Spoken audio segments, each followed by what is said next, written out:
Very good. Order, order. Welcome to this morning's meeting of the Culture, Media and Sport Committee. And today we're holding our fourth evidence session on children's TV and video content. And we're joined by representatives of the BBC, which is the largest provider of TV content for children and young people in the country. We're joined by the following BBC representatives: by Patricia Hidalgo, who's the Director of BBC Children's and Education, by Iain Bundred, who is the Director of Policy and Public Affairs, and by Kate Morton, who is Head of Commissioning and Acquisitions for the 0 to 6 age group.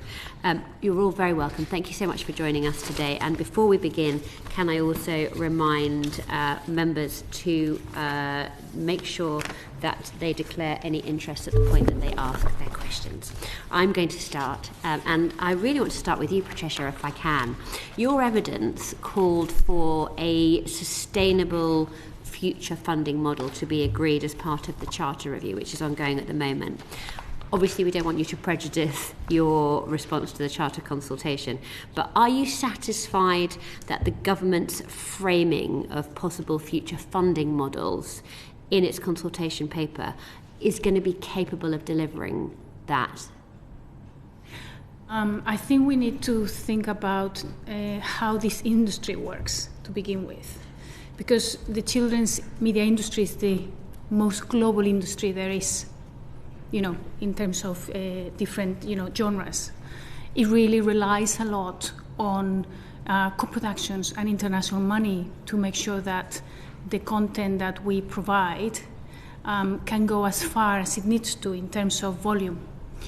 And in order to do that, we have actually been asking for an enhanced tax incentive, which we believe that will actually not only help us fill in those gaps, those finance gaps, to make sure that we can actually, deliver content at scale, but also will attract more investment internationally, allowing the UK producers to keep the IP within the UK, as well as to attract more international funding for more work to be done here. And that will then incentivize the whole industry, which will make it much easier for us to get better type of content, more creativity, more talent investing in children's content, and at the same time then deliver the fantastic content that we have been able to make for so many years. So it is more complicated than just having, of course, we need the sustainable funding, but we do really need to supercharge this industry at a local and international level to be able to be competitive. So what about the timing of this? The Charter Review is ongoing at the moment. I mean, how crucial is that timing for children's TV and content for the BBC's perspective? We've already heard from a lot of people coming here as well that the industry has already failed. It's been failing for years. And right now, we seem to be the only ones left in town. The BBC and Channel 5, to a very small extent, are the only commissioners of children's content in the UK. And that is actually happening at a global level. Public service broadcasters are the only remaining broadcasters that are actually investing in children's content. And that is a huge problem, so I think it's really important. If I can, just about the Charter Review specifically, as Patricia said, it's absolutely critical, not just for the future of children's education, but for, frankly, all of the missions and public purposes the BBC needs to deliver in order that we have a sustainable funding mechanism. You asked a specific question about whether the framing does that. I think the framing does lead you towards that, and you'll hear more from us in the next week. And I would say anyone watching, please do respond to that consultation, because we have 1 week to go, and it's the moment for the whole public, wider public and industry to come and say what do they want from the BBC. We'll be putting forward our proposals, which set out the need for that sustainable funding and the risks if we don't go forward. But I think Patricia's right. Children's education space is a good example of this. We have become the primary provider of it, and we're seeing that young audiences are moving online. We're seeing 72%, I believe it is, of young people's watching is actually coming from SVODs or from video sharing platforms. And so in order to keep pace, we do need a sustainable funding mechanism. I think we also need a wider market intervention, as Patricia set out. Is it too late? I don't think that's ever the case. I think that actually now is the time to intervene. And we've seen across the board the moment around the future of public service media that we came together with the other PSBs, not looking just at kids, but a wider need for a renewed PSB compact. The BBC has got incredible success, but now is the moment to transform. And I think about things like the success of iPlayer. So, I mean, you'll hear a lot about this from us this morning, I'm sure, but 2.2 billion views on iPlayer for kids' content. That shows that we are transforming in a positive way, that the ambitious plans we have to do more on YouTube to reach underserved audiences in particular, we can do more. But the Charter Review does come at a very timely moment in order to both set the future of BBC, but it can't be the BBC alone. It does need a wider industry intervention. Okay, thank you very much. Let's move on to Damien, please. Thank you very much. Good morning, everyone. We all remember great children's telly, and some of it is because it's just good entertainment, and some of it is just it keeps you busy, it keeps you occupied. But then there is also for some output, there is an educational and developmental benefit, and there's the famous Sesame Street effect. What sort of mix do you aim for between kind of just stuff that keeps people viewing and stuff that is has some sort of higher goal? And who do you hear from in advising on what makes good health, education, development content? I will let Kate respond on who she talks to in terms of making that content. But in terms of the mix of content that we have currently at the BBC, it has to live by our values. We're there to entertain, educate, and inform. And we really look at the content to make sure that it actually does fit those values. We don't put anything on our services that is not going to both entertain and to a certain amount also educate. Because even the most fun, crazy slapstick comedy is going to also educate. It might be about friendship, it might be about teamwork, there might be something in there that is entertaining. And it is really important, one of the things that we have been aiming to do in the past few years to attract more audiences to our services, is to make sure that we are investing in all those areas, in the content that children really want to watch, and in the content that we really want children to discover. And you can talk about... Just before you do, presumably that is a different calculation, though, now in a world where people are selecting individual pieces of content to watch. So if you thought, well, I've got this kid for an hour, it's easier to mix in a cartoon they're just going to enjoy with a little bit of, let's tell them about vegetables or something. But in a world, the kid's never going to pick the vegetable program. So how does that world change? Or how does your role change in this kind of self-selection model? We identified a few years ago, actually about 5 years ago, that we heavily relied on live action and factual entertainment content, and there wasn't enough animation. And we were seeing children actually leaving the BBC to go to competitors to search for that animation. Yeah. So we have changed our strategy to increase the amount of animation that the BBC provides. Both first we basically got dispensation from Ofcom, because animation takes 3 to 4 years to make, to acquire that animation, and then we, at the same time, we put in place development content, animation content development, so that we could actually be delivering that animation. So we have basically used tactics, so looked at what are the children coming for, and where do we want to do it. And actually, we did have a conversation with Ofcom about this, because they wanted to see, the results of this experiment or strategy. And I'm very happy to say that we could actually prove that children that had not been coming to the BBC before were coming for an animated program, and then were going on to watch Dumping Ground and Horrible Histories. So that was what we aiming for.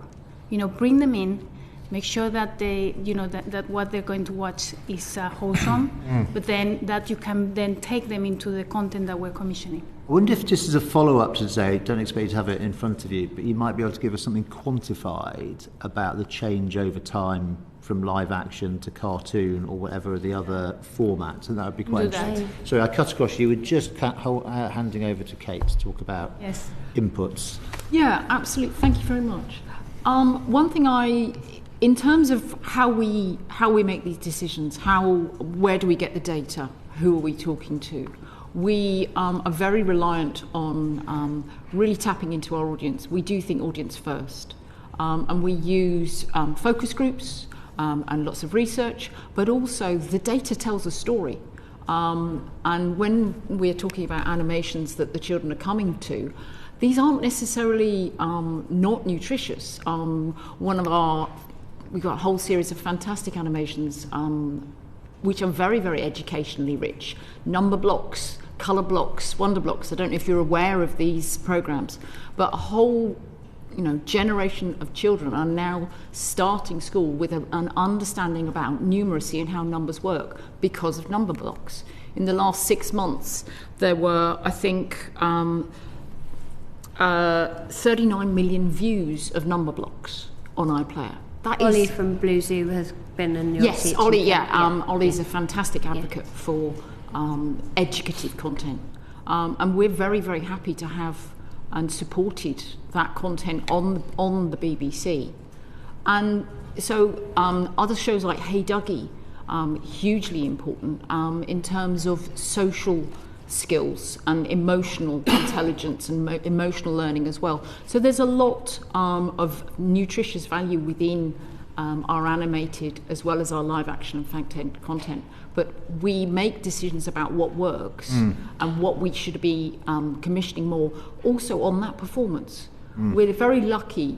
CBeebies and BBC are the number 1 and 2 channels in the linear space, and our top programmes on BBC Children's get more views than Disney and Netflix combined, their top children's content. So we actually have data to go on to say what is working, therefore what is appealing, but also working with trusted experts to make certain our content is really delivering on our public service values of...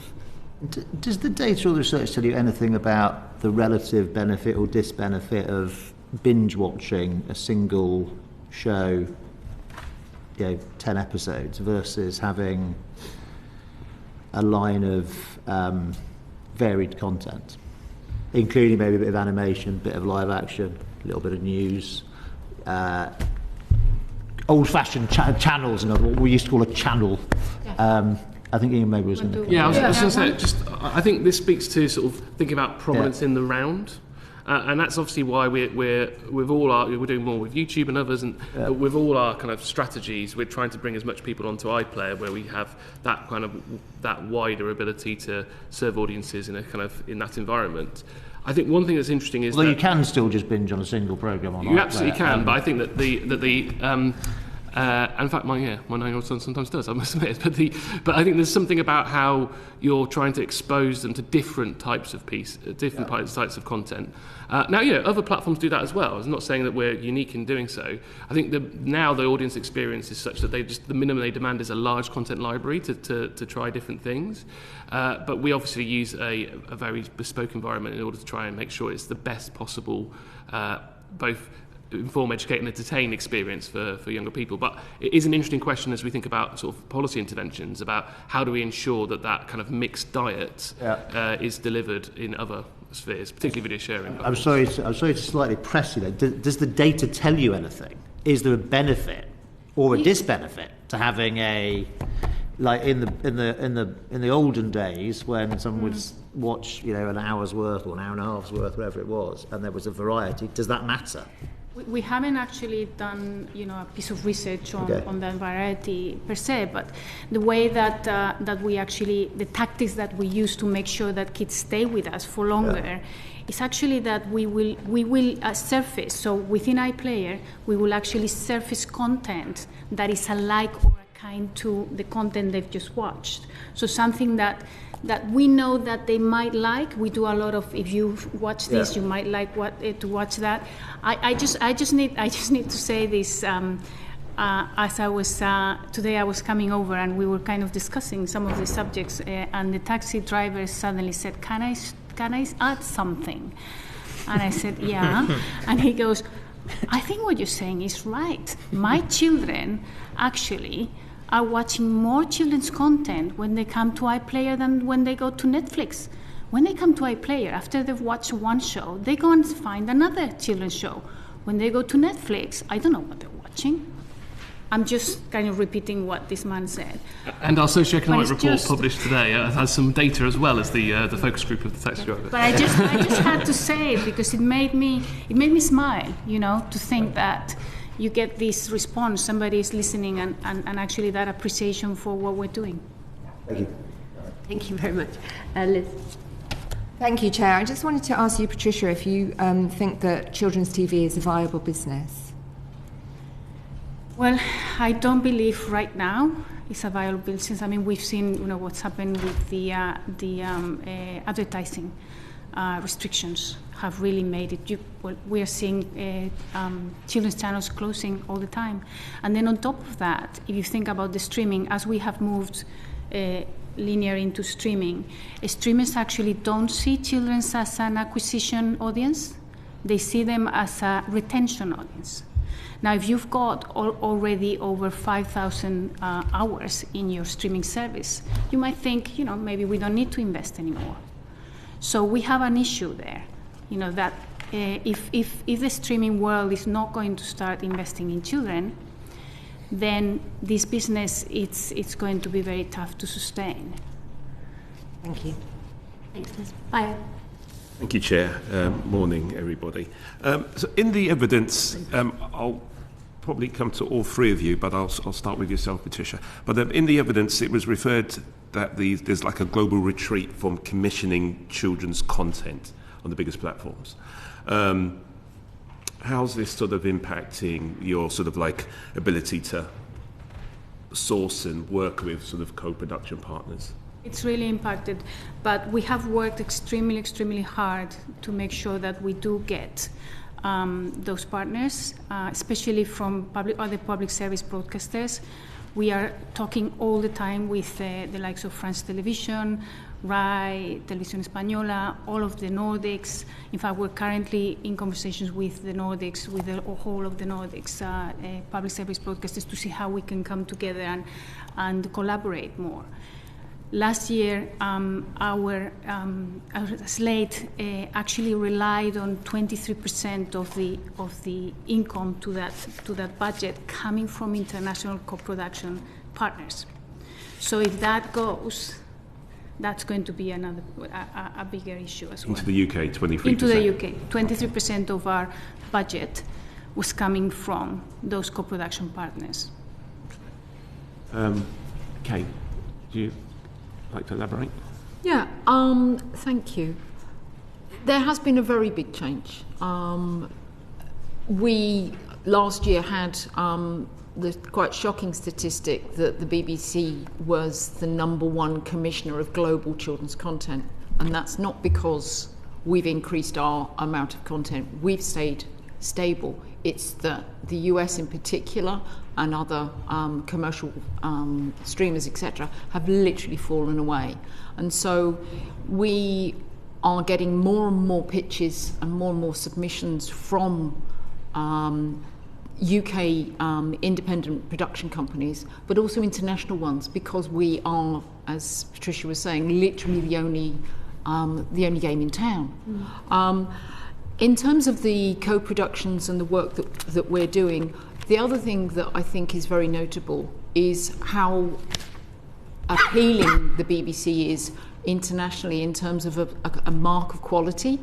I go a lot to international markets, television markets, etc., and there's always an amazing reaction from international attendees who are saying, wow, the BBC, this is something that you're interested in because of our quality, our ability to actually make content that actually works. And BBC content is sold to 130 countries worldwide at the moment. So we're talking about a real viable export of content. in terms of, shows that you're talking about, this isn't necessarily just animation. In terms of dramas, we are one of the few creators of children's drama. We've got 90 hours of children's drama this year. And this is one show which is, I'm trying to remember the name of it, A Kind of Spark, which was by Elle McNichol, about a diverse, neurodiverse character, and she's a neurodiverse writer. That's been sold to Australia, France, New Zealand, the Netherlands. So, you're talking a 7+ drama, which is really exciting, compelling. It was filmed, there's a couple of seasons. The first season was filmed in Cheshire, the second was in Northern Ireland. So we're talking really amazing content that really does travel. And those kind of appeal internationally, which is why we have such great relations, as Patricia was saying, with public service broadcasters. So we've got a fantastic platform, but we just need more assistance to be able to get more injection into the marketplace, so that we are not the only people who are supporting these important UK creatives. No, thank you. Iain, sorry, before I come to you, Kate, you just, that last point sort of threw up a question in my mind. Obviously, you're talking about 130 countries. It shows a viability. We understand the strength of UK culture is such sort of internationally. That's an asset. That's something that we can sort of export. Can more be done? You just ended with more support. Can more be done in terms of increasing that market with regards to the content that we produce that generates more income for the organisation? Want to take that on the tax? Yeah, I think I'll hand over to Patricia just to talk a little bit more on the tax credit. We come into tax. Is that, yes, we are. If that answers your question. Okay. We're literally coming to it next. We're coming to tax. Yeah. Okay, so just park that. Yeah. Iain, can I come to you, sir? Yeah, I think there's a real danger here that the next generation will grow up without culturally relevant content. I think that's a big point. There's lots of reasons why we've got where we have, but now BBC provides 86% of PSP content in this space, and that's not the place we want to be.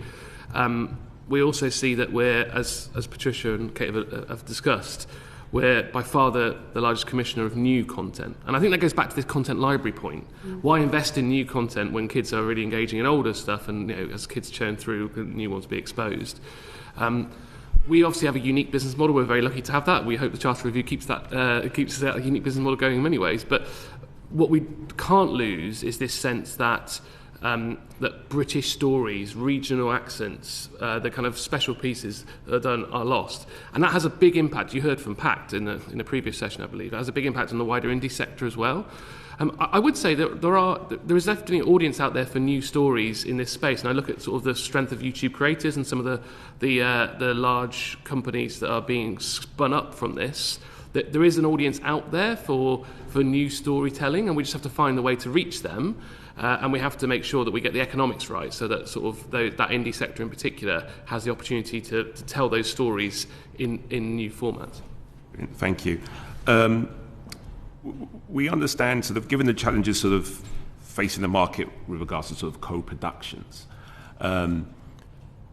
what are we doing to, I suppose, find more partners, find the next generation of sort of co-producing partners? What are we doing? Well, we go to all the markets. We talk constantly with our colleagues across the globe, not just Europe. We are actually currently, as I said, we're speaking with the Nordics, with all the Nordic cohort of public service. And sorry, Patricia, just to cut across you there. In terms of sort of UK partners. Oh, UK partners. Yes. Right across the, I'm sure colleagues within their own constituencies, we have a number of sort of small and independent. So yes, so we work with the likes of Netflix and Disney. We absolutely, have no problem in sharing content with them and windowing with them. It all depends, where the money is. if we are investing, the higher amount of money, we expect, to have that first window because, we want to give that value back to the license fee payer. But we're very open to share content. I think, though, probably in terms of smaller companies, things like a program like Ignite, more indie. Okay. Yeah. So in terms of finding new talent, but also supporting studios across the UK, we have launched a project called Ignite, which was then, about how do we develop new ideas and new voices in the animation space. And we spent so far about £1 million in developing about 80 different shows with creators and talent across the UK. It's a very unique project. Of that project, we have already got 3 commissions of 3 series. It takes time. It takes about 3 or 4 years, from the concept from finding a concept all the way into, creating a show. And I'm very happy to say that we have done that. That doesn't just include that talent. It includes studios. So we have, agreements with animation studios across the UK to produce that content with us, which we will commission. So that's just one example. Another example is we have a diversity and inclusion fund that we have been having for the last 5 years. That's about £200,000 every year that go to indies so that they can actually hire talent, diverse talent into the commissions that we actually make, so supporting them to find that creative talent from diverse backgrounds, minority diverse backgrounds that they might not have in their productions. So we're continuously, actively looking at how we can help the industry create more, wholesome content, but also become more diverse. And I just encourage you to have quite slightly speedier answers because we've got quite a lot of questions to get through.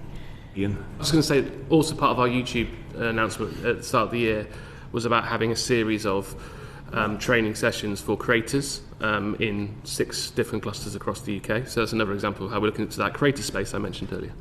Okay, and in terms of sort of like the IP, do you own the IP with regards to these co-productions? So we don't own the IP of our commissions. That's not, the IP is owned by the indie. Okay.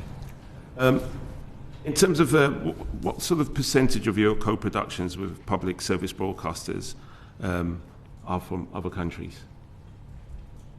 So, as I said before, we've got about 23% of money coming from international.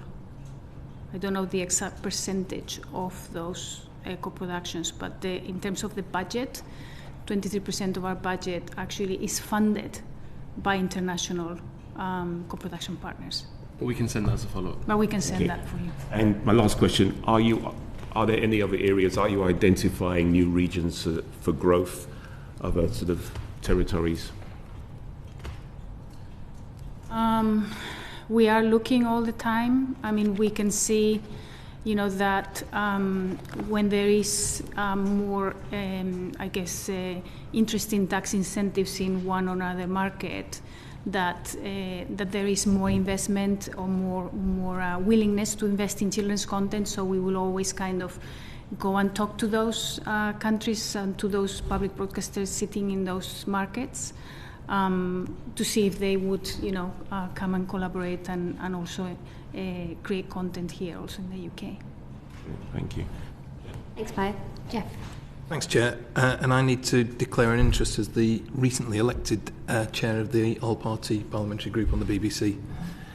I want to talk a little bit about financial support. Patricia, you proposed an extra uplift in the tax credit for culturally relevant children's content. Yes. Can you just talk to us about what you want to achieve with that? Basically, currently the tax credits for UK made shows, because they're not necessarily culture relevant. Yeah. As you know, I know very well from having being beneficiary of that tax incentive, making The Amazing World of Gumball, which is a very American show, but made it here in the UK. So currently it's 26%. That's below any other country across Europe, first of all. Secondly, it doesn't actually ensure that the content that is going to be made is culturally relevant, as I just said before. You can make a very American show, which is great because it helps the industry, but it doesn't actually make sure that the content is culturally relevant. If we think that the independent films have actually been given a higher, threshold because they are considered to be in danger, children is also in danger of, as an industry. I believe that if we could increase that tax incentive, not without allowing people to come and use that 26%, but through a point system which already exists there. You've got the BFI point system. I believe you have 16% that you actually need to hit to do something that is a UK works. If you put it up to, let's say, 24%, to make sure that it was culture relevant, not only you would make it more cultural, but you would actually, in that way, make it more attractive for international broadcasters and also national broadcasters and streamers to invest in children's content. Because if you think about it, there's already a directive that obliges anybody broadcasting within Europe to carry European content. Now, if children's content is given an enhanced tax incentive, it will make it more interesting for streamers to invest in children's content in the UK. That's how we see it. Yeah. Okay. How do you know that? What assessment have you made of the attractiveness of the UK in that context?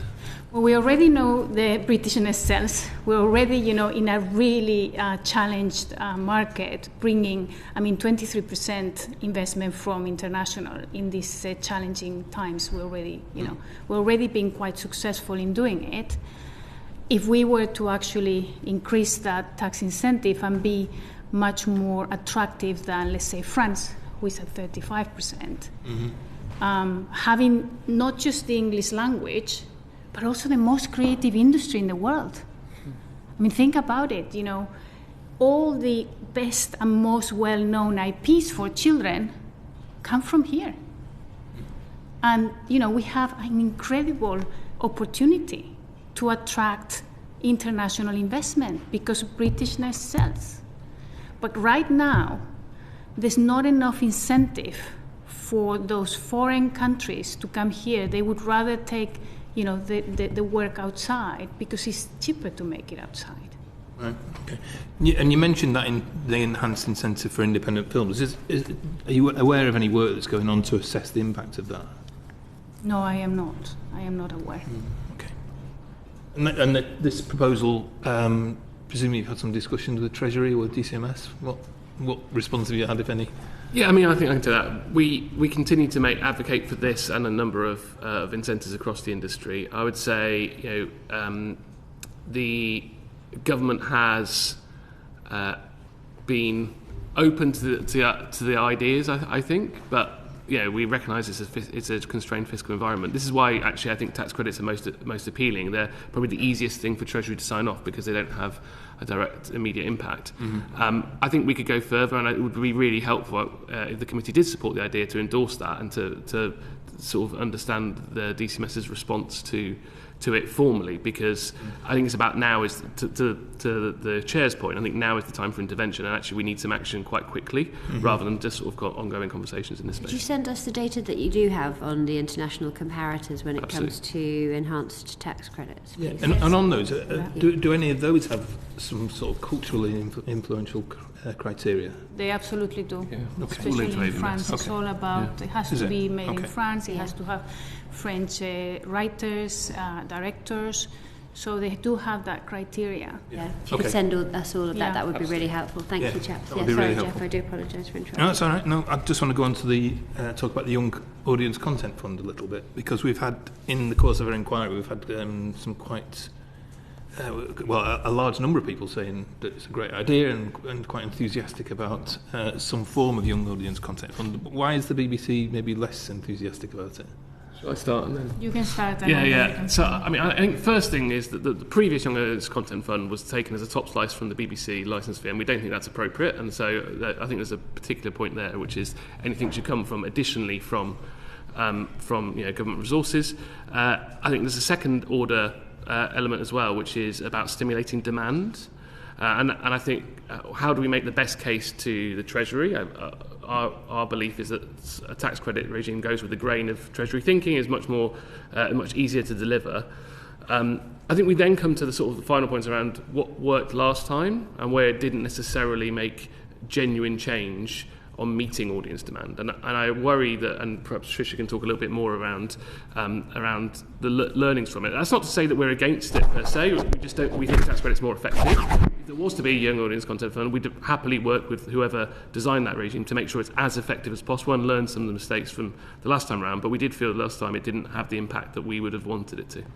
Right, okay. Yeah, well, we basically, we didn't feel it had the impact it had, and the purpose. If the purpose of it was not just to create more content, but actually to get that content to reach, the desired audience, the impact was not there.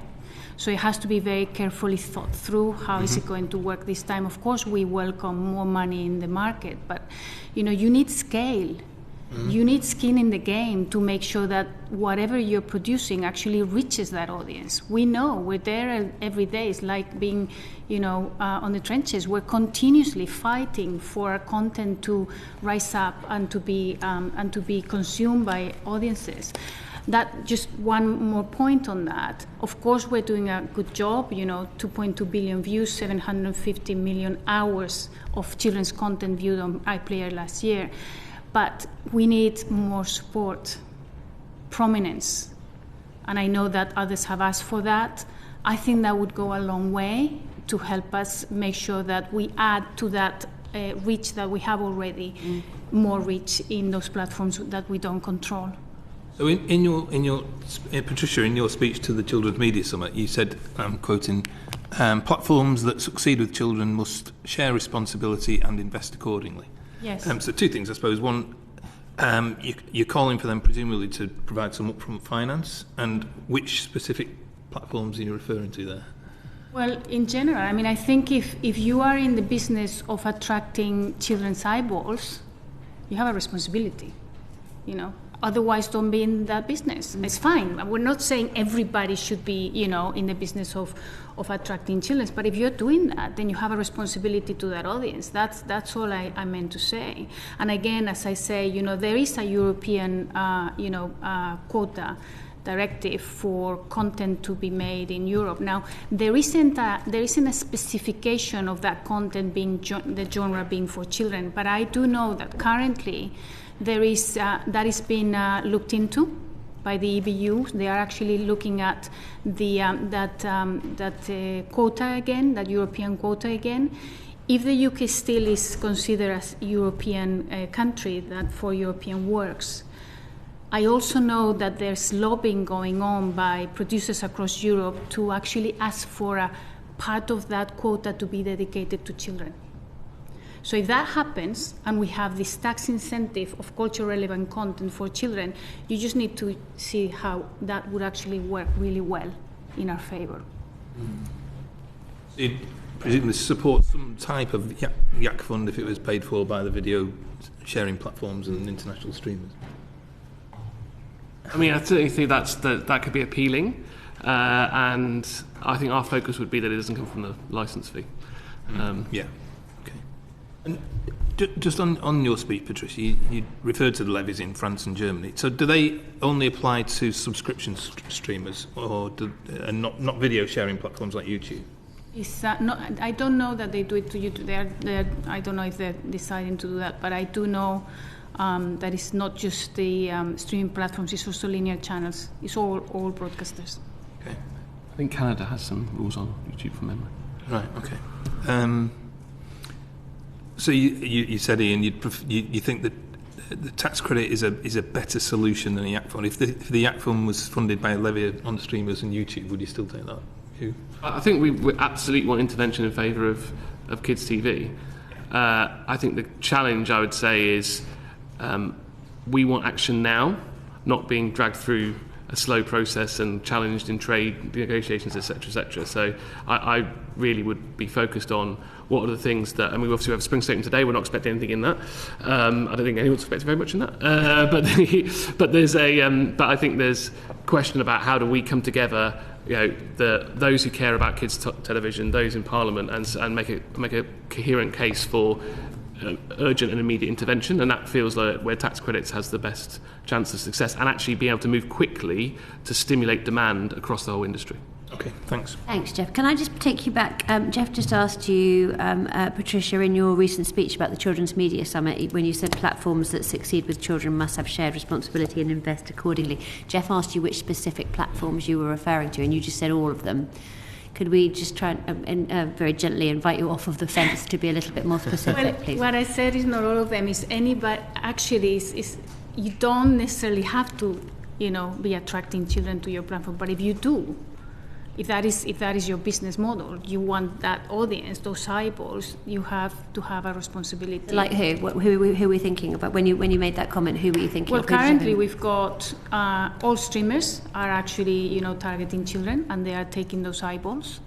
So if that's the case, it's important that there is a balanced diet that they're actually providing to that audience. They can't rely just on the BBC to provide that balance. It needs to be also, in whatever they are providing to children. I think, YouTube is another example, but actually, that's a different type of, they don't invest in children's content, but the content that actually goes into YouTube, because currently, yes, Ofcom said 20% of the content viewed in the UK by UK, users comes from the UK. Only 20% on YouTube. Actually, we've just run our own research. For children, it's only 15%. So this is more about prominence. If you think about YouTube, I don't think for YouTube is for them to invest, because they don't invest in making content. It's others that put the content in there. And there's loads of fantastic British content on YouTube. It's just not surfacing. Yes, we do. So if we could surface that content, that could be, a way to make it, that children actually benefit from that. So I think we're going to investigate that a little bit more now. First of all with Liz, and then with Rupa. Liz. Thank you, Chair. I would like to focus on the BBC and YouTube strategic partnership, which was announced in January. If I can ask you, Iain, what does the BBC get out of this partnership? Well, I think there's a real reflection of how audience habits are changing. And I should say, I think possibly one of the reasons why I was directed towards me, I spent 5 years at YouTube before I joined the BBC last year. Yeah.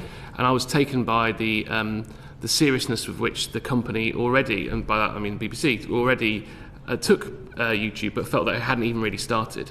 And you see that in kids, right? We've had some really great successes, and Kate may want to talk through some of the work we've done over 20 years on YouTube, kids in particular. But there's a sense that there are underserved audiences there that are not currently getting the culturally relevant content that the BBC has a mission and public purpose to deliver, but also that we think we have an opportunity to reach a more universal audience of doing that. So I think there's a kind of, it's actually a win-win here of more audiences there that we aren't necessarily reaching on our services, an ability to test and learn as well. For example, there's a great example with CBeebies House where we got roughly 900,000 audience on YouTube and about 900,000 on iPlayer, but the iPlayer audience was actually stayed for longer.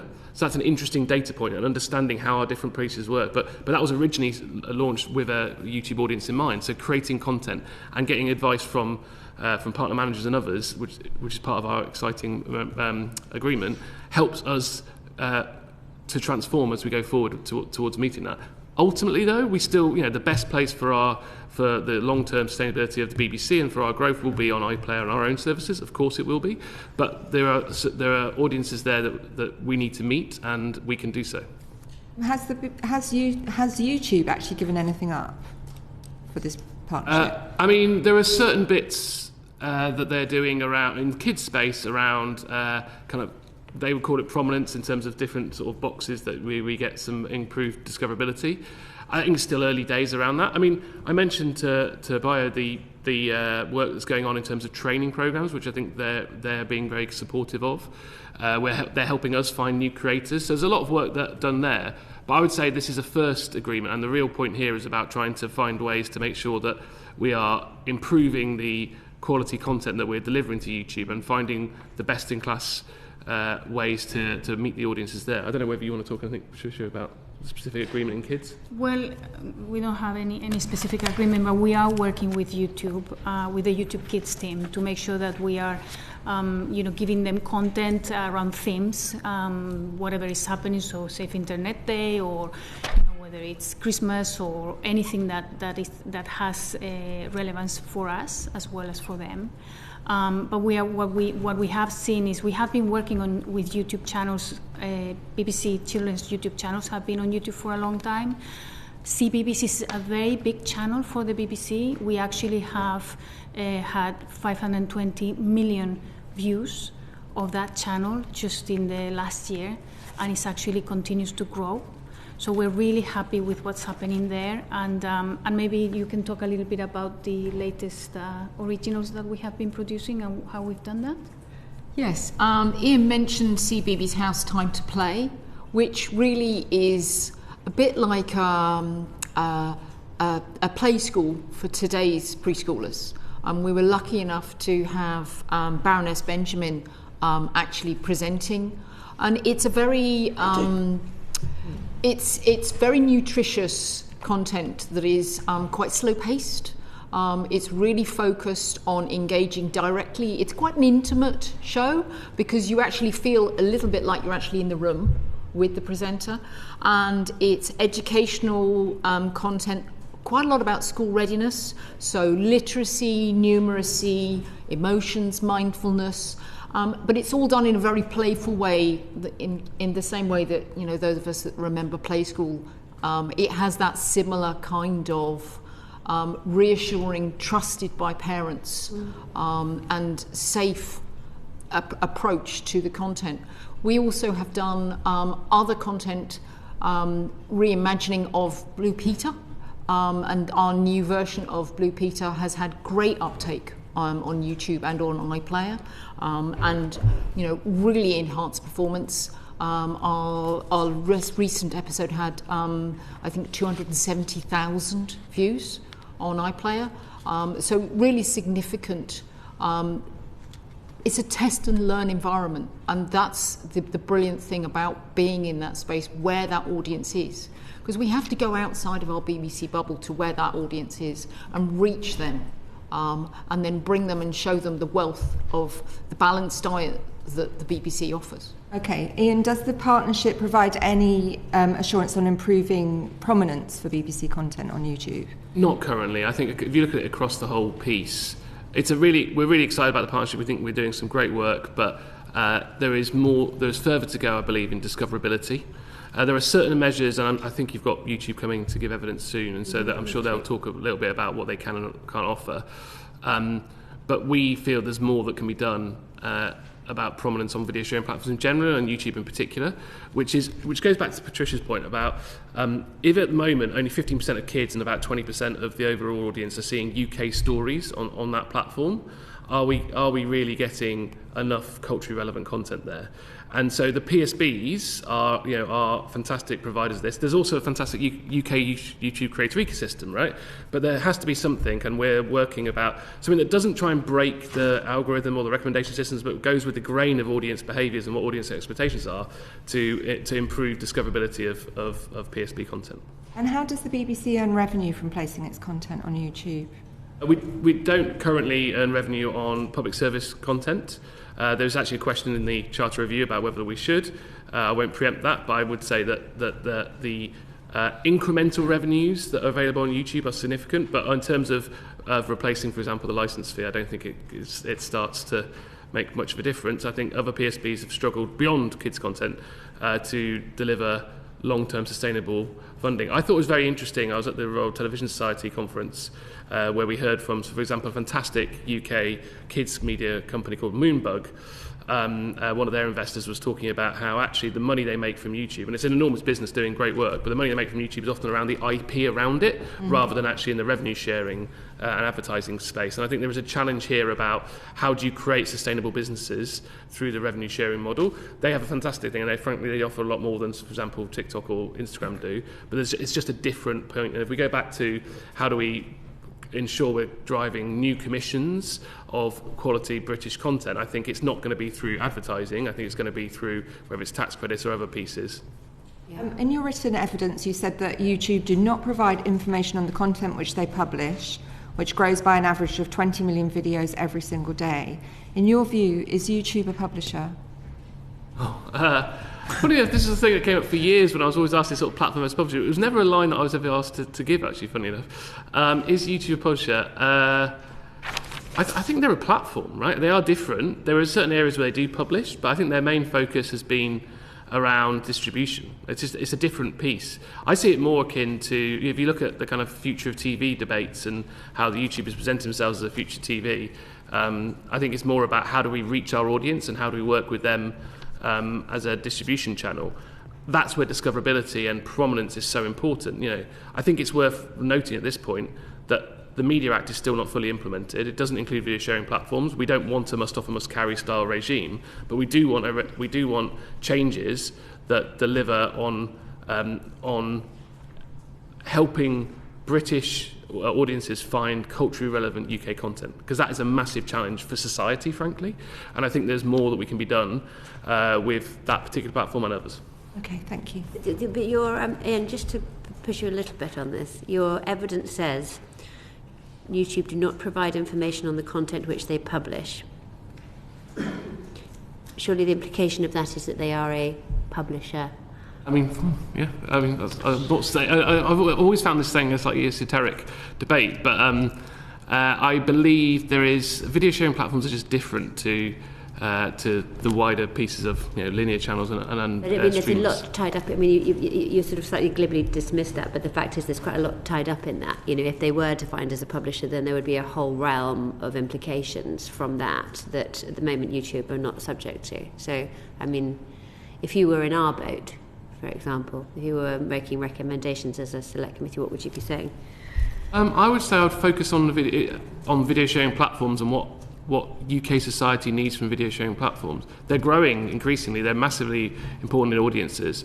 I feel as though, for example, trying to create a copy of the regime for smart televisions onto VSPs doesn't work. So I would look at them in the sphere of where they are, of which YouTube is one of them. Yeah. In terms of their liability and responsibility, I think they do have a different point. I mean, I was always struck by how much was invested in content safety and in, for example, the trust and safety programs going over there, which took on a certain level of responsibility. They don't upload their own content very much, so I just think that's sort of slightly different point. But they do sort of collate it, don't they? I mean, it is sort of fed to our consumers. What I was interested to know is if you're making content tailored to succeed on YouTube, how do you resist the temptation to make content to please the algorithm rather than content that's nourishing for the child? And I think that's exactly the test that we have to judge all of our interventions, both as a BBC, but also what any regulatory regime goes forward. I think there's actually this almost philosophical difference here, isn't there, about can we upload the most perfect content to satisfy the recommendation systems of a video sharing platform, versus should the video sharing platform actually be recognising what public service media and the kind of nourishing mixture of pieces do? And I think there is a point where those two need to meet. A starting point, and this is a huge amount of work that Patricia and the team are doing in kids space, is making sure that the content we do upload is YouTube first, is optimised for that. And that's not just about particular trends that are popular. It's actually about making sure that, for example, it's not just a cut down or a short clip from our own existing routine, but we've spoken to the best YouTube creators to learn about what works in that space. But there will be certain things that perform better in the recommendation systems. I think particularly I'm thinking in adult spaces here that aren't necessarily what we would say is the best work. So I think there's work to be done there about improving discoverability and making sure that our systems all speak together well. What do you think about what when Ted Sarandos was over in the UK a couple of weeks ago and was interviewed on the Today programme and talked about YouTube as a competitor for TV, and he said, what surprises me all the time is the studios and networks around the world, including the BBC, continue to feed them, YouTube, free programmes. There's probably a better distribution relationship than just turning over your content and making pennies on the dollar. What do you think? Well, I noticed that Netflix said this morning that they wanted us to be on their distribution platform. So I think that do you know what? I think this speaks to the challenge of the wider industry, which is that we're in a scale game.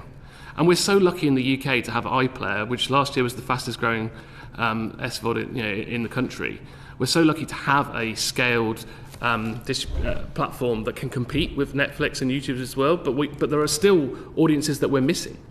And we talked about CBeebies House. It's a great example of how we can try and bring others into bring audiences in to iPlayer and try different things and learn from it. So I in the same way that we Hey Dougie's on Netflix and we have more YouTube content on both on iPlayer but on YouTube. There's more we can do here, but we, as I said earlier, the best experience for us will always be on our own content services. But what we can't do, because we have we're a universal service and want to remain universal, is just stay within a walled garden.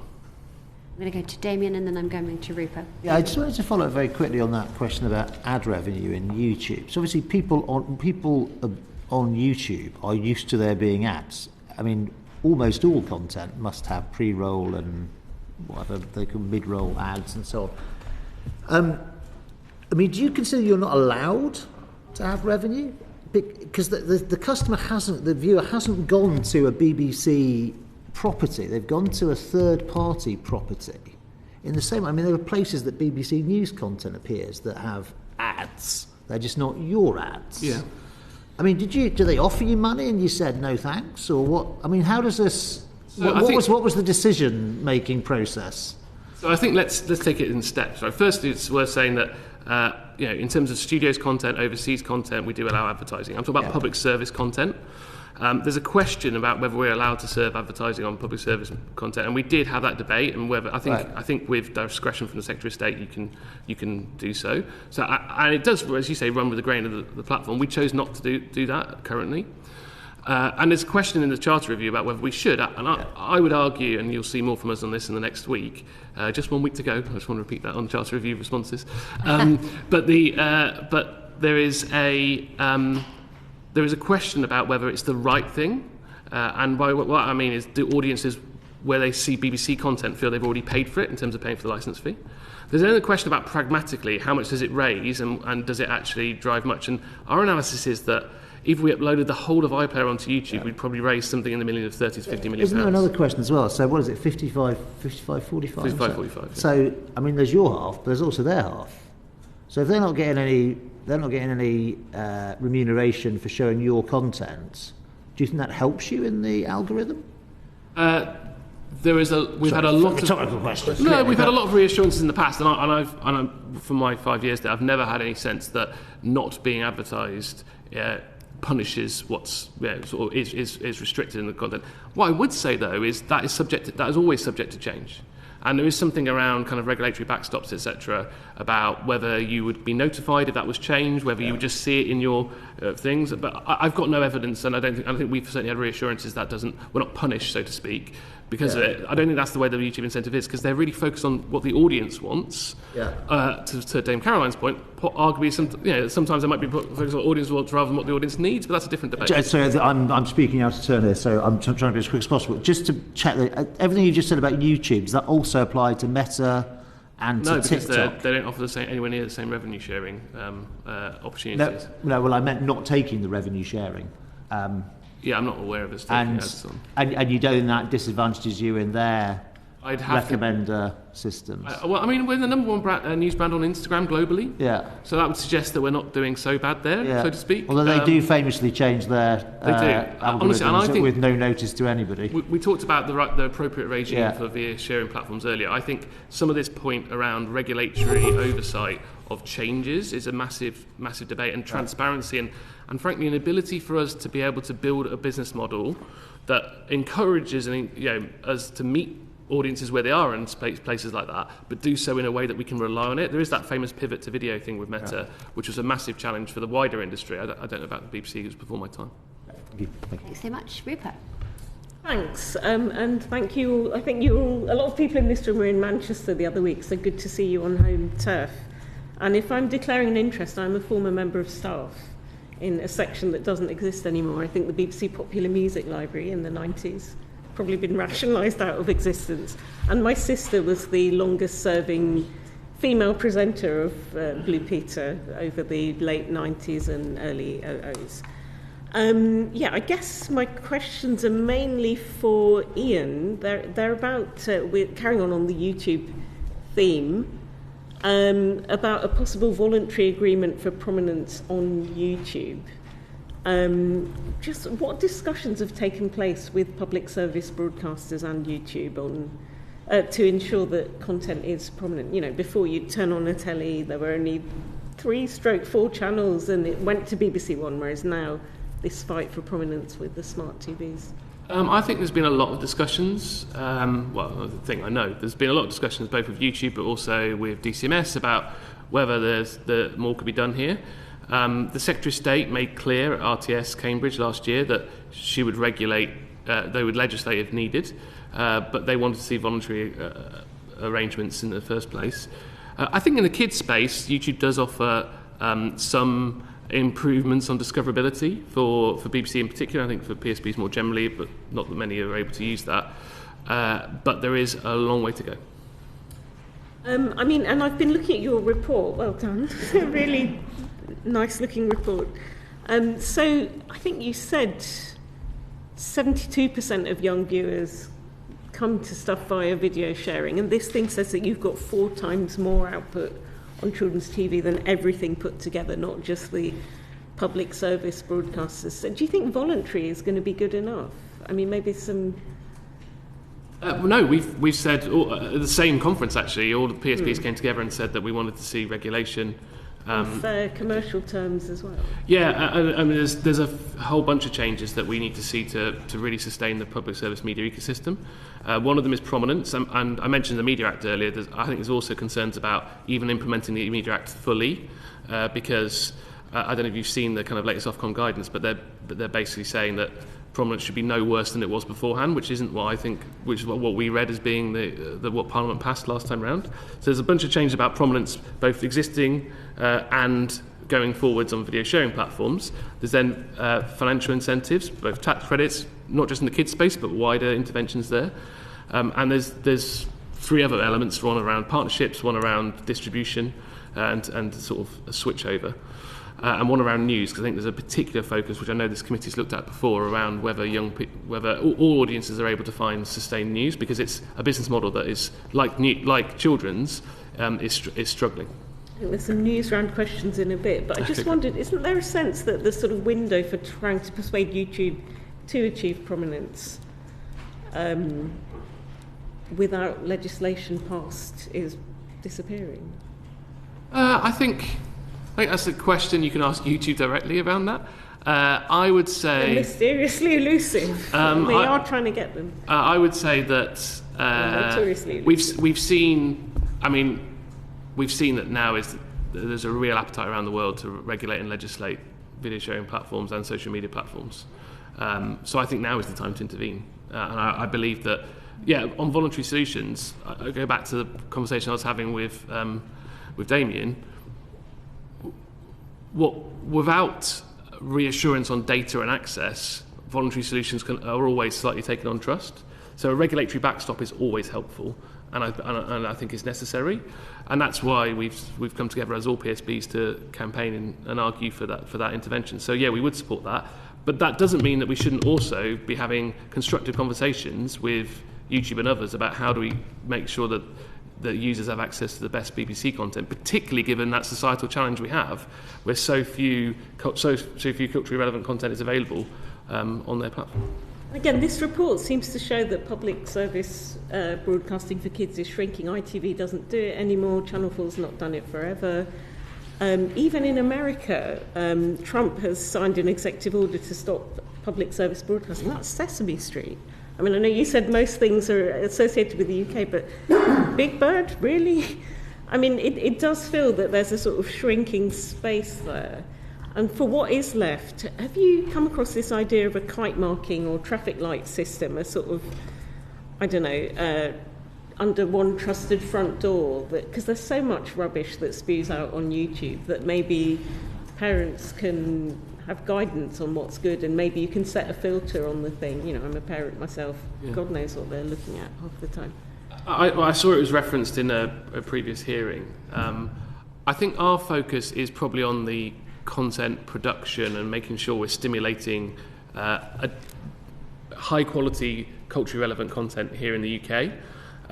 I worry that the kite marking style intervention might take a long time to get right, and then even then, an age thing, like with the cinema, there's 15s, there 18s. Yeah, and I think that PG. And I think that becomes down to what is the audience expectations work? Do the platforms enable it? Can they structure? I know that YouTube Kids, for example, has age gating around it as well. Well, not age gating, but age kind of bracketing. But I'm sure it's imperfect because that's the nature of an algorithmically driven platform versus those that have human editors overseeing everything that's put out. And that is the balance. There's an incredible democratization that YouTube offers, but it doesn't have the same level of editorial rigor and oversight that we have. And that's the beauty of the BBC in many ways. But I think to your point around, thank you for promoting our socioeconomic report. I probably haven't talked about it enough. We published it this morning and there's some fantastic findings in there. Yeah. But it does speak to the real challenge, not just in PSBs, but in the UK, of content supply. And I think we do need to see, whilst there is a fantastic ecosystem going outside of the PSB ecosystem, that high quality nutritional content that informs, educates and entertains, at the moment we are, as I think Patricia and Kate said, slightly the last people standing, and we don't want that. We do need intervention now. You've not monetised your content, but it was interesting to hear that the advertising restrictions, you said, Patricia, have been, is that the unhealthy food stuff? Can you just say a little bit more about that? Yeah, when we were together in Salford, I think I remember talking to you a little bit about that. That really important legislation did have a very big impact on particularly ITV, and I think that was because obviously CITV that existed previously was able to have advertising that was for chocolate, etc. But obviously once that act came in, then the advertising model changed. And I think we all know that had a very big impact on the children's media industry, because if you can't advertise around that content, then actually you move to content that you can advertise. So hence targeting older audiences on other commercial platforms like CITV, etc.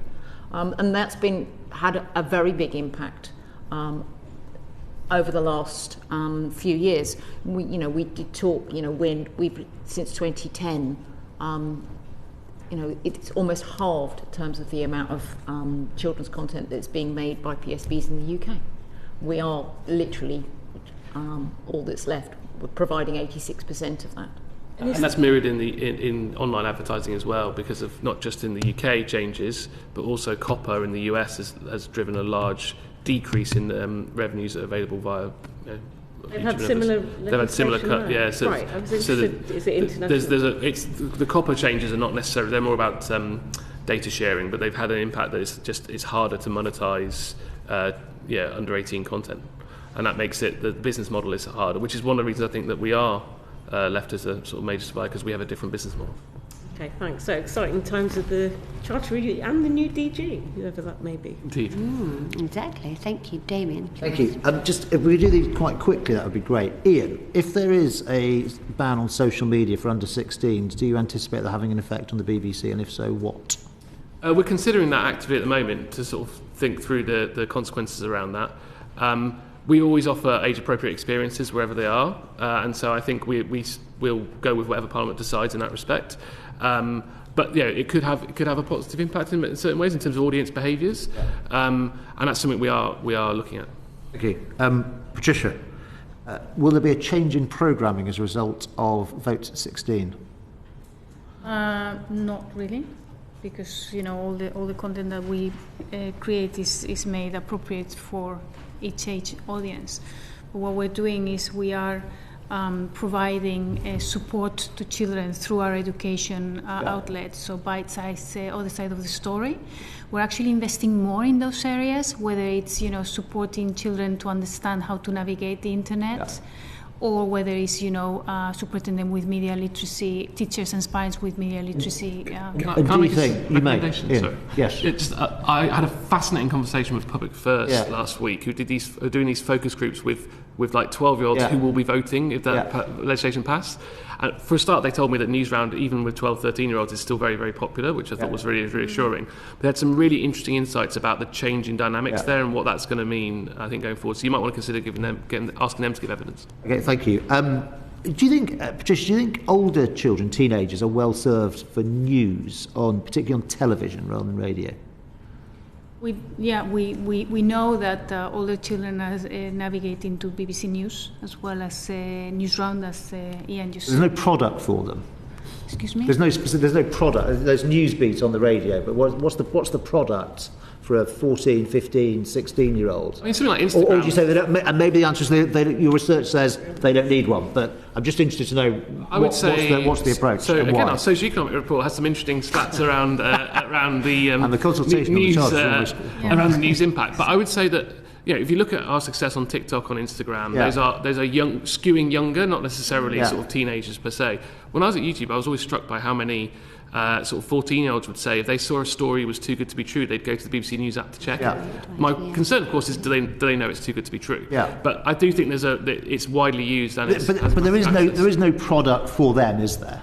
There is on the radio, but there isn't on telly. And I'm just interested to know if you think that's a gap or we're happy with that. I mean, particularly in the miss and dish information world and the unique role that you play.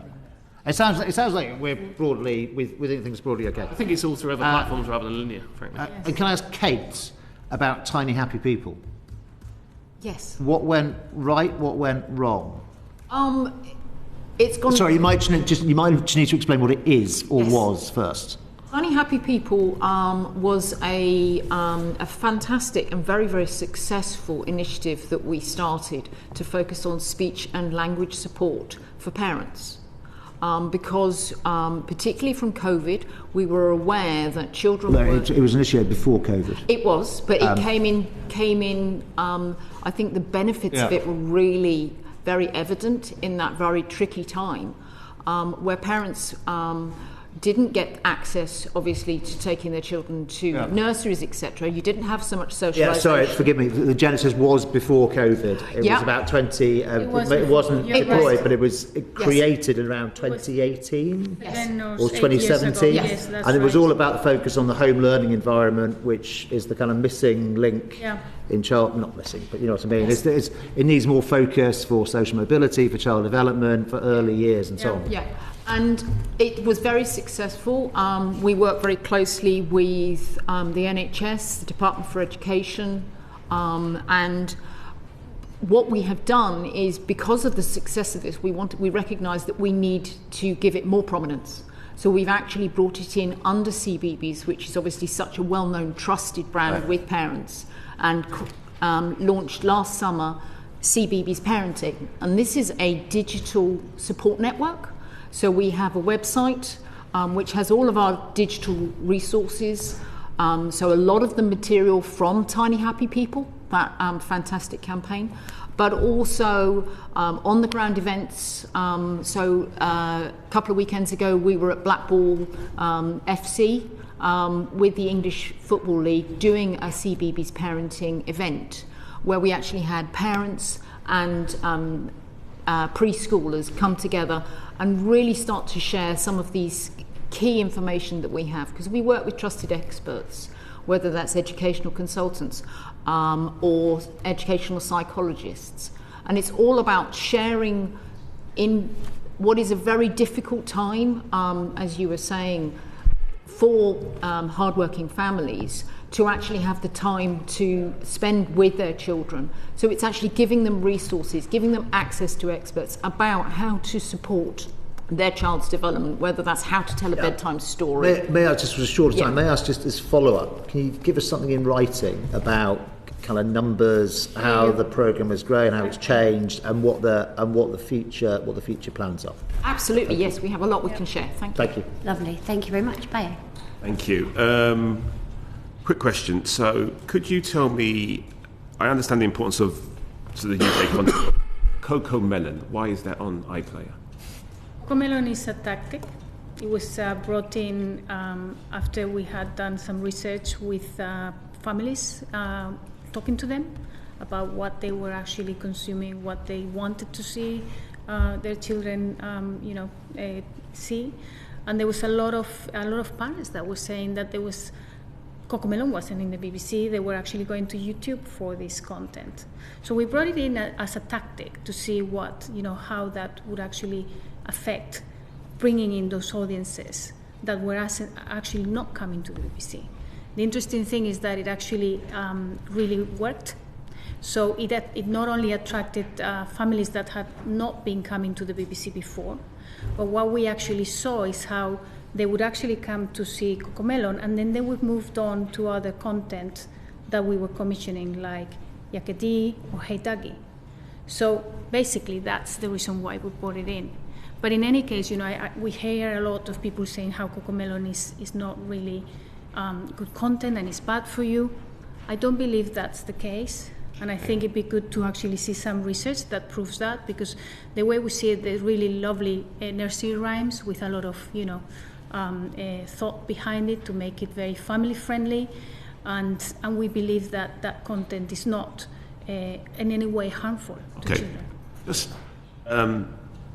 why did you feel the need for the focus groups? We do focus groups all the time. Okay. We continuously listen to our audience. For little ones, we have to listen to parents because the little ones are not going to be able to tell us. But we do that. That is something that we do. We test our content. Whenever we launch a new show, we have that tested also with focus so groups. No particular sort of preemptive treatment. We do it a lot. Okay. That's BAU. Okay, thank you. Right, so Richard Bradley, Horrible Histories co-creator, he was very sort of straight with us when we met him. He said parents might want their kids to sort of go to sort of iPlayer, but kids themselves are sort of ending up in YouTube effectively. So how does the iPlayer growth compare to the growth of BBC's children's content viewing on YouTube? Well, we're not we haven't currently been measuring the growth of YouTube the same way we have been measuring the growth of iPlayer, because we have been focusing. In the last 5 years, we have been focusing on supporting the move of audiences from linear into iPlayer. And as Iain mentioned, last year alone, we got 2.2 billion views and 750 million hours of children's content alone being watched on iPlayer. Mm-hmm. Every year for the past 5 years, we've had double-digit growth of content being viewed on iPlayer by children. So that's actually not just content being viewed on iPlayer by children, but children's content on iPlayer being viewed by children. And that is a success story. And I don't believe we've finished. I can see, for example, this half term we had a huge amount of children coming to iPlayer, 53, I believe, million streams in just 1 week of children's content. That's the highest ever we have gotten in 1 week. After COVID was the highest number. We've actually kind of outnumbered that. So we can see now a trend of iPlayer really, really taking off. We're really, really pleased with the results.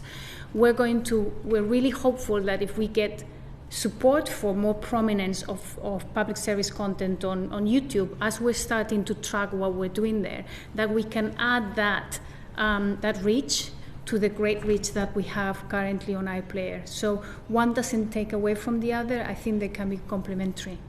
Okay, thank you. Have you considered sort of more partnerships with PSBs? PSBs within the UK.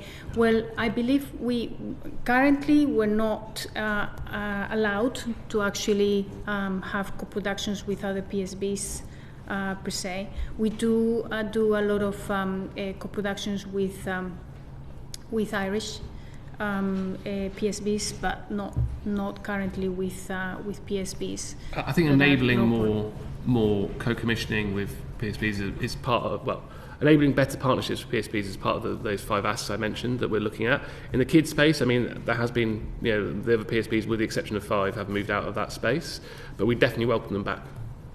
Okay, brilliant. Kate, is there anything you'd like to add? Just to add, I think what we're offering, I think that is quite different, is the storytelling. Whether you're doing storytelling for preschoolers or whether you're doing storytelling to retain that exciting 7+ audience as well.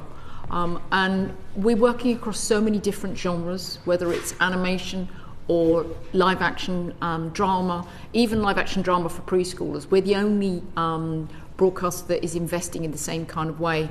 And we also make content for underserved audiences, which I think sets us apart as well from perhaps either the commercial environment or other PSBs. So we're making content, for instance, just done a show called Tiny Tunes, which is presented by a deaf presenter who is signing with British Sign Language to a group of preschoolers who are learning key BSL signs in nursery rhymes. I'm just mentioning that because it's a very different kind of content. You're asking about what the whole scope is and how the environment. I think it's important that we flag up that we are serving these underserved audiences as well as appealing in a very broad way.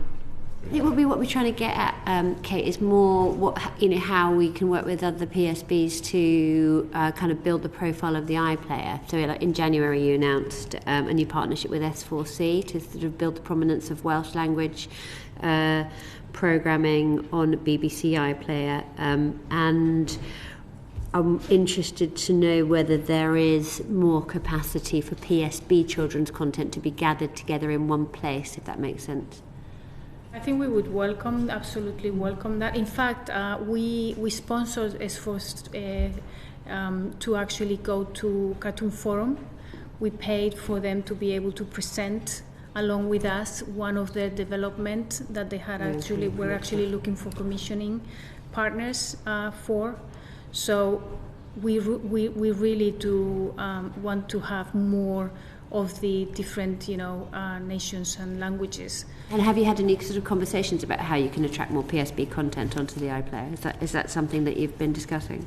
I would say that's something that is always a consideration, but it has to work for their business models. Yeah. So S4C, for example, recently and decided they wanted to put more onto us, and we have asked Ofcom to enable advertising there. Yeah. We're in active discussion there. That obviously will cannibalise their own platform, and that's the decision I think F4C felt it was the right thing to do, as long as we can reassure them around our own sort of discoverability on our own platforms for Welsh language users in particular, and that was a win-win for us. If other PSBs are open to that, we're absolutely open to do so.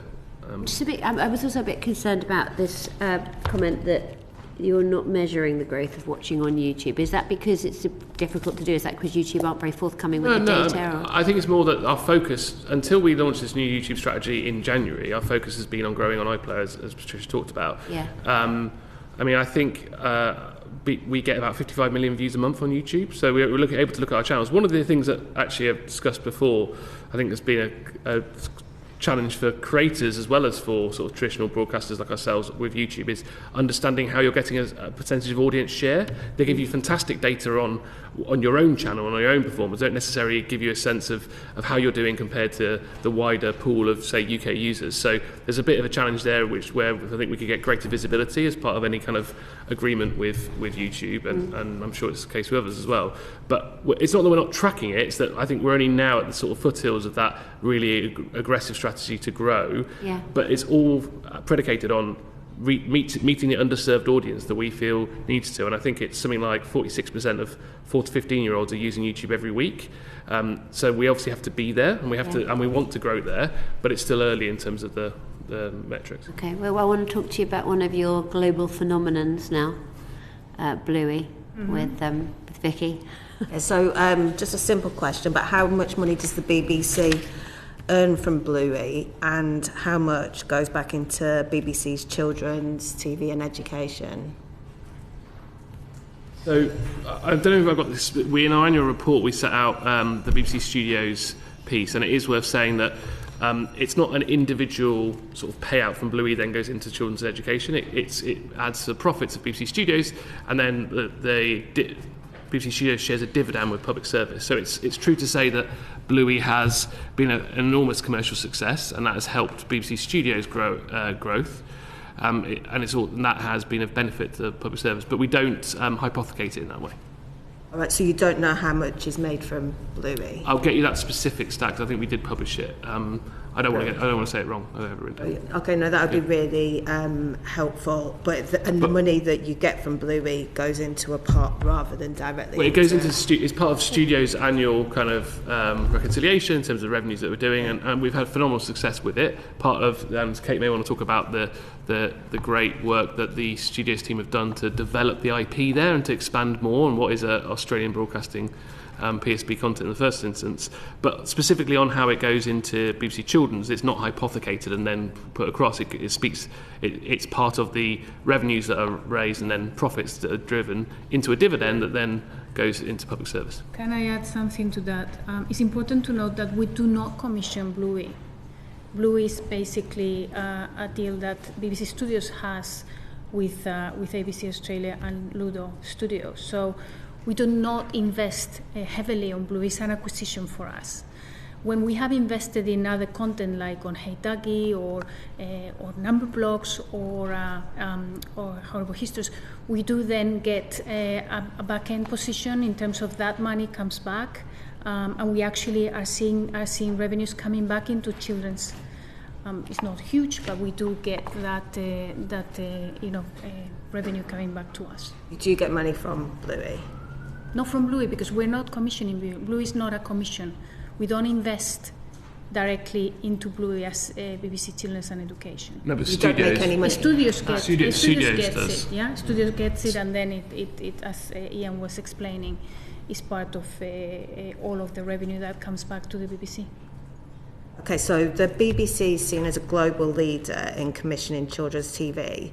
And so why has the BBC not produced another show as successful as Bluey? Oh my God, if I knew that answer, I would be a millionaire by now.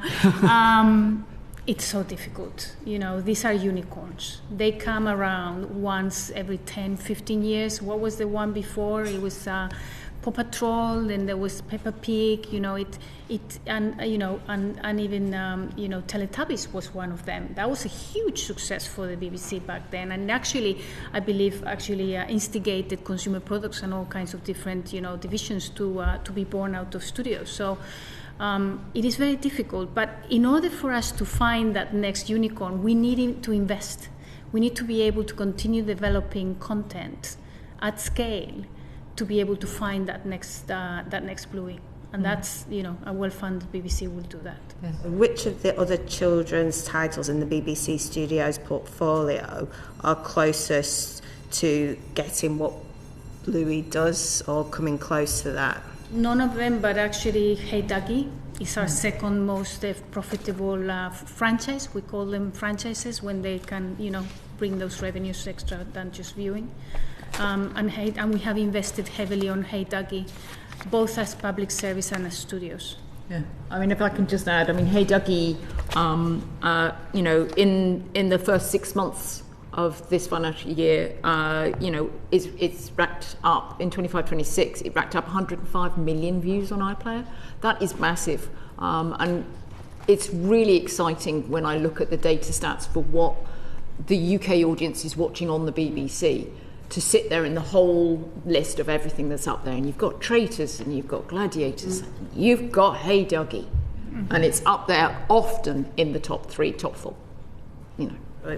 And then the final one in this section, but how has the co-production model affected the ability of BBC Studios to develop shows and retain the IP?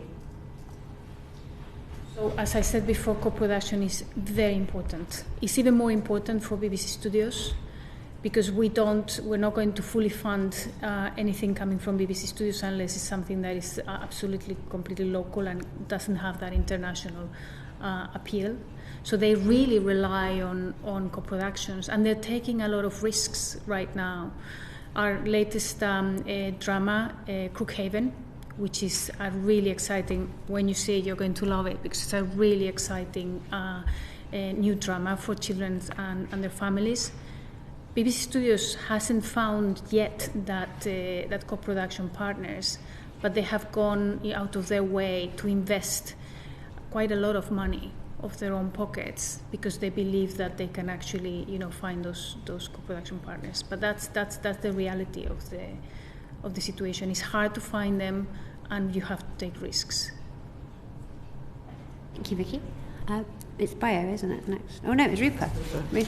Yeah, me again. Sorry. Out of interest, popular music, the bit I used to work in of your corporation, has that just disappeared from the children's schedules? Absolutely not, and I let Kate talk about music because she's a musician herself. She loves music. Yeah, no, we love everything to do with music, and I think it's incredibly important that music and the arts is part of content for children, particularly preschoolers. We have pop music. I'm just thinking my algorithm shows me 80s bands, and they're often on your shows. Traders Plays Pop, Run Around. Yeah, and we have anymore? There is a lot of use of pop music in content for children. It's important that children are exposed to the whole wide range of music styles. So it's not so much one genre like pop music, but we also have a show like Musical Storyland, which is showing lots of different stories from around the world and different cultural types of music as well that goes with that. But I wouldn't find a Smiths video the equivalent of that on any of your shows now. I think that, as I say, these people used to appear on mainstream kiddie programmes, and I think that's gone. Am I right? I think it's a lot to do with obviously licensing and the cost of licensing music content as well. But I would say that, for example, on audio, our radio products, we've got a huge amount we're expanding, and for example, Radio 1 introducing, we do which has a sort of audience. Across the corporation it is there, but not within the children's. Right. But I'm meant to be asking about Newsround. So how do you make sure that it's big in your report, that it's one of the crown jewels, it's trusted, lifeline, all this stuff in a sector that's under pressure. How do you make sure it remains relevant when there's so much other intense competition out there? Well, as we were saying, Newsround, it continues to be watched by more than 3.5 million children on a weekly basis. It's actually, introduced in the majority of schools to primary school age children. But what we have done, that's a constant, and that's a constant. And actually, we can actually see it growing. So one of the things, there's a couple of things we've done. We have moved Newsround into online, into YouTube. We have a daily bulletin on YouTube currently, which is quite complicated because you have to put it on and then take it off because you don't want to have a bulletin that is out of date. So we do that. We have that. We have actually seen an increase in the traffic that we have on our YouTube channel for Newsround. Over 40, I believe it's 45 million views of that channel last year. So that we're really, really pleased with that. But also what we did last year is we basically, Newsround used to be done in-house by Children's. We moved it on to BBC News. And the reason we've done that is because we believe that BBC News has the scale to make Newsround bigger than it actually currently is, and although it's quite big already. We are commissioners of that. So from an editorial point of view, Newsround continues to be a news program made for children with children in mind. But with the scale of BBC News behind it, with all that strength, we can actually have much bigger impact with Newsround. Yeah, we went to ITN and saw something similar. They've got some sort of, I don't know, small programme, because if it's too long you lose people's attention. Rundown. That's made by ITN. Yeah, the Rundown it's called. It's for slightly older Yeah. I mean, I would, and to Damien's question earlier, I think for older audiences as well, we think about, younger audiences, but sort of teenagers or pre-teens, think about the what we're doing, both the BBC News app. I mean, you saw this weekend an enormous amount of appetite from all audiences, particularly younger audiences actually, to understand what was happening with the US-Israel Iran conflict. 56 million page views so far, for example, on our main app. So there's and what we do on TikTok and what we do with Instagram and others, there's a huge part of in the round, but News Round continues to be our sort of crown jewel in that respect. And I think that combination of the best BBC News insight, intelligence, infrastructure, and the kids at heart commissioning is what makes it so trusted. And our report does have some fantastic data about how parents trust us and how much they do it. But I'm always struck as well when my son comes home from school and starts talking about various world events. I'm like, where on earth do you get that from? And of course it's from Newsround, right? Because teachers are choosing to put that in front of them. Seen it in school. Yeah, I was going to say it's very associated with the old school assembly that even in my day I think they would wheel in the enormous television on legs. It's not one curriculum, they choose to do it, which I think is interesting itself. 3.5 million kids watching it through school, and teachers are choosing to put it on, which that boosts that figure of 3.5 million. Well, it's large. It's a lot of it is driven by. I mean, I don't know if you want to talk about the numbers online or on linear, but actually the huge drive is through the school network. Have you got an active plan to grow that?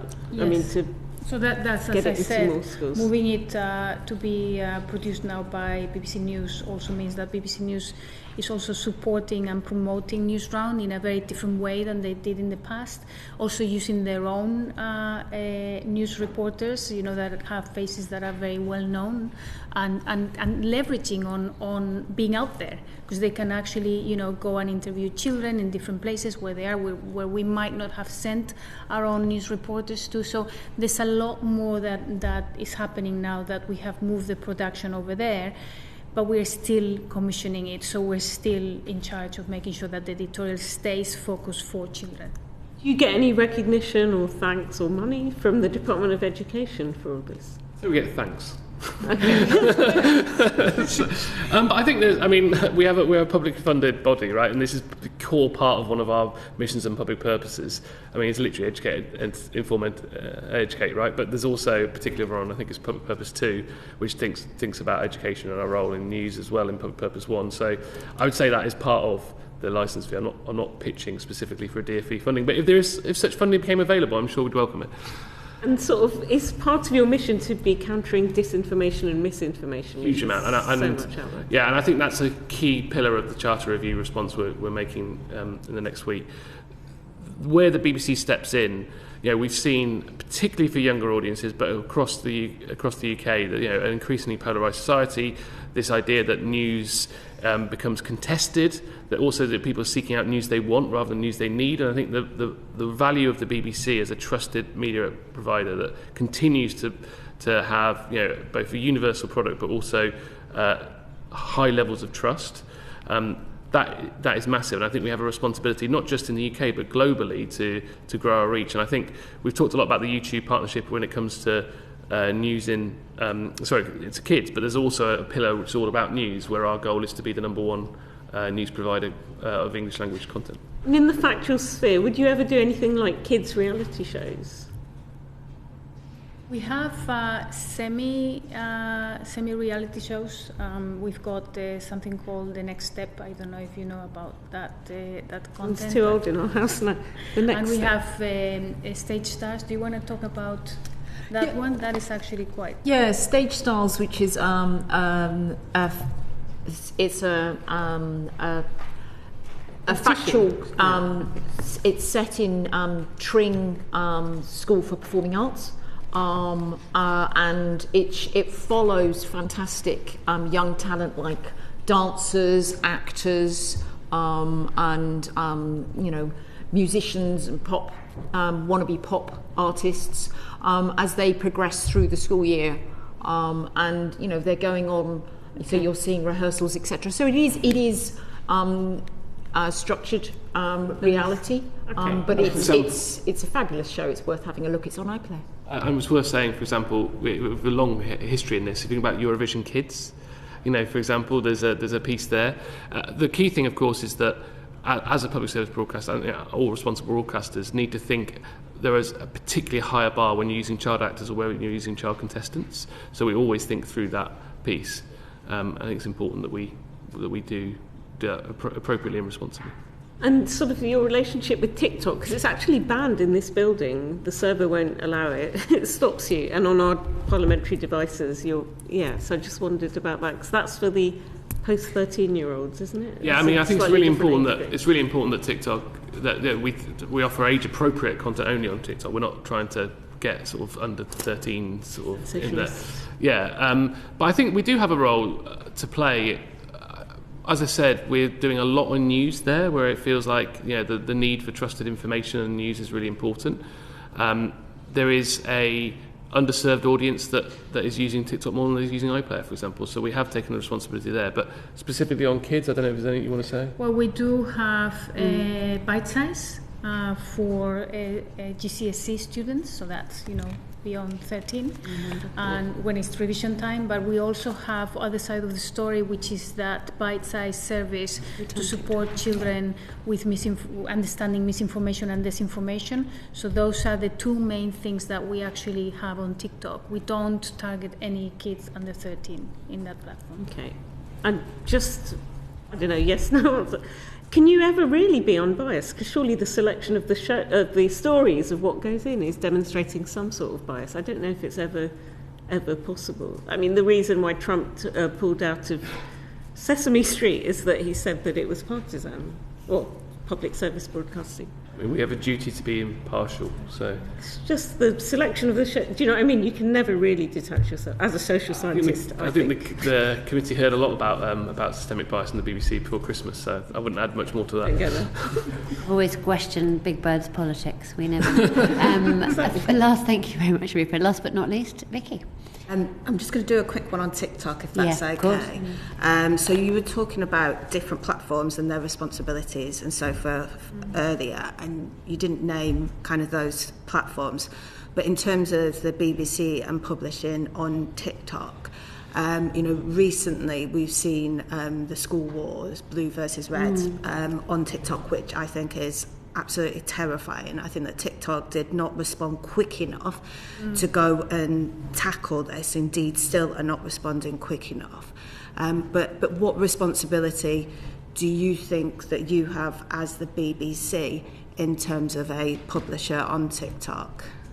Well, as I said before, we will not target children under 13, but our responsibility is to make sure that children that are there, that see our content, are going to be influenced in a positive way. So that's why we've got Other Side of the Story, which basically is tackling misinformation and disinformation right at the heart of TikTok. So what we actually tell children there is, this is a fake news, or this is something you should be looking out for. So it actually helps educate that audience. So that's what we can do. And then, of course, we have also some of our GCSE revision times, because we know that students, when it comes to GCSE, they actually do go to these platforms to revise. I think I can address the question, Vicky. I think the challenge here is whether by putting BBC content onto TikTok we're giving it more credibility or not. I think the way we would look at it is that we've got a duty to reach audiences where they are. And I think we've seen, as audiences' behaviour change, that we need to step up and provide, in those information spaces where there are challenges, provide trusted information. So that's the decision we've taken. We can always keep that under advisement, but there is definitely a question here about, there's fantastic content on all these platforms. TikTok, we talked a lot about YouTube earlier. There's brilliant creators doing some amazing things. It probably brings us back a little bit to discoverability, because if we upload this content and it's good quality content, are we confident that it will be found by UK users? And particularly in that world where only 20% of UK content is being seen, it's really important that we're not just there, but we're also able to be found.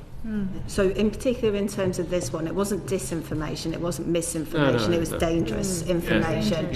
And so I guess kind of my point is are you putting the content out in terms of that platform to kind of advise in terms of So actually tackling those trends, for example, I see. Yes. I'll check on that. I'm not aware of that particular trend, but that's the sort of thing that BBC Verify does a lot of, actually. And I think if you think about where we're trying to address current negative trends or themes or kind of content areas, that does tend to be in the space of less around the school dynamics. But I'll check and I'll let you know if there was anything particularly we did on that issue. And thank you for raising it. I'm happy to flag it to our teams. Yeah. Then if I come on to what my question is, I'm trying to shoehorn 3 questions into one because I wanted to get away with asking the other question. But how does being outside London affect commissioning decisions? Also ensuring that it's supporting independent TV. And what's the perception of the audience? And in children's TV, what are you doing to ensure that we represent all parts of the United Kingdom, and in particular people from working class backgrounds? So I'll answer first, and maybe then Kate can add to that. But 80% of our output for children's content is outside of London. So that's already something that is very important.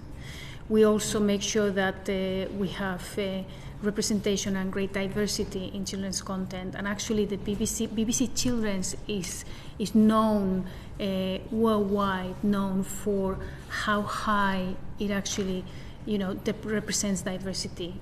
Because it is really important that children see themselves represented. That is our part of our values. We need to make sure that children see themselves represented on screen. So that's our main focus, whether it's accents or ethnicity or disabilities or actually even where they live. We also think about making sure that cities like Edinburgh or like Manchester are represented in the content that we produce, and Kate will talk a bit more about that. But also a very important thing is how we support the creative industry across the whole of the UK. We work very closely with Screens to make sure that whenever we go to the different nations and regions, we work in tandem with them to find the best talent and to grow the talent that they're also trying to grow over there.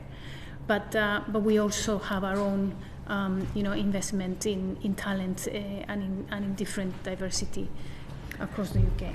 Yeah, just to add quickly, so in the last 12 months, we've filmed in locations such as Liverpool, Halifax, Leeds, Hexham, Darlington, Newton Ards in Northern Ireland, Belfast, Glasgow, and even the Isle of Mull. And within that, it's authentic representation. It's also, as Patricia was saying, working with those local communities, bringing in workforce, giving them opportunities. So even on Balamory, which we were filming on the Isle of Mull, we ended up bringing in workers to get their first experience of working in television from the Inner Hebrides. And there can't be that much opportunity if you want to work in media if you're growing up there. So we are, uniquely, I think, positioned to support across the whole of the UK. And we also, in terms of representation, we are, it's so important that we are telling UK stories. One example I would say I'd just like to bring is Crompton from the amazing Alex Wheatle. That was a really groundbreaking drama that we produced. And it's set in a multicultural estate, really showing social economic diversity. And it's actually showing, the story is all about how children growing up are navigating social politics, peer pressure and identity. And so you've got real authentic representation in shows like that. Just a data point, the children's education team meets our 25% target of socioeconomic employment. So that's obviously very encouraging. I think also, just back to the charter lens, how the BBC can be more it's children's education is leading the way here, but I think how the BBC can be more rooted in our communities across the UK is very much a focus of the executive and the board, and you'll hear more from us on that in the next week. Very good. Thank you, Vicky. Thank you, everybody, for appearing in front of us today. I know we've gone wildly over time, but it was really, really great to hear your thoughts on such a big range of subjects. And please, can you send us all the information that we discussed earlier? Thank you very much. Thank you. Order.